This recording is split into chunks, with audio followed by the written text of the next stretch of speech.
Paano ko daw ba ginagawa yung ganito kasarap at pangmatagalang sweet and chili alamang? Kitang-kita nyo naman no, itsura pa lang ay talaga namang ulam na kahit ito pa lang. So ang una kong ginagawa ay pinatitigis ko itong alamang para naman mawala yung pinakang tubig niya at syempre malesen na rin yung alat niya. At ito po ay pinakukuluan ko po sa suka para naman mas lalo pong tumagal yung ating alamang. At syempre pa, malesen na rin yung alat niya. Kapag ganito kasing gumagawa ko ng alamang, hinahayaan ko na lang yung hindi ko na siya hinuhugasan para naman mas laluang tumagal itong ating alamang. At saka ito nga, pinakukuluan ko naman po siya sa suka kaya naman hindi na siya ganoon kaalat. So akin lamang po yung hihintayin maiga kagaya po nito. At kapag nag-dry na nga po yung suka, pwede nyo na po yung hanguin. So ayan yan po yung unang ginagawa kong paraan kapag gumagawa nga po ako ng alamang. So iseset aside po muna natin ito. At kapag gumagawa nga po ako nitong alamang, nilalagyan ko po siya ng maliliit na hiwa ng karne. Kaya naman yung alamang ko,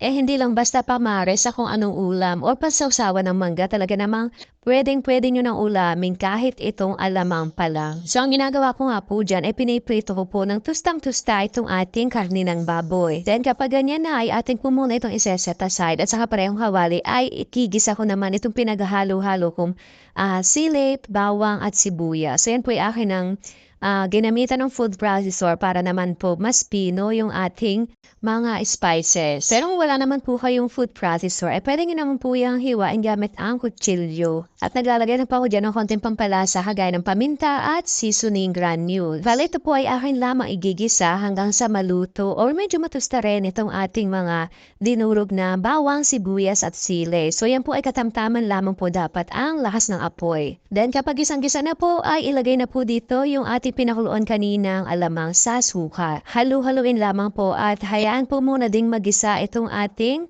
alamang. Bali, ang pagluluto po ng ganitong alamang ay hindi po kailangan na sobrang lakas ng apoy. Okay na po yung kasarapan lamang po ang lakas. At maglalagay po ako dito ng 1½ cup na brown sugar. Bali, yung kumpletong sukat po ng ating mga ginamit ngayong araw ay ilalagay ko na lamang po sa comment section. Then, halu-haluin lamang po hanggang sa matunaw itong asukal at hahayaan po natin yan sa katamtamang lakas lamang ng apoy.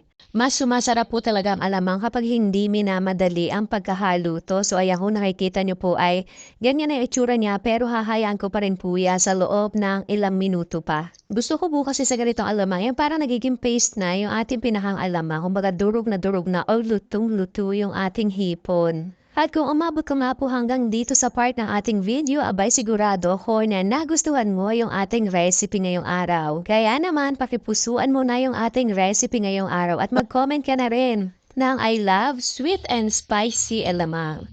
Thank you! So kapag nga po malapit na po nating hanguin, ay ilalagay na natin dito yung ating piniritong karne ng baboy. Yan naman po ay optional lang, pwede pong wala niyan. At hahayaan ko pa po yan sa loob ng 5 minuto sa mahinang apoy lamang. At after po ng another 5 minutes, aba pwede na po yan. Kitang-kita nyo naman po kung gaano kaganda ang pagkakaluto natin dito sa ating sweet and spicy na alamang. Talaga namang ito pa lang ay pwede nyo na gawing ulam. At saka bagay na bagay itong ipare sa kahit anong ulam, lalong-lalo na nga kapag prito. So ganyan lamang po magluto ng sweet and spicy alamang. Kaya naman subukan nyo na rin ito. Alam nyo ba na napakaganda nitong inegosyo.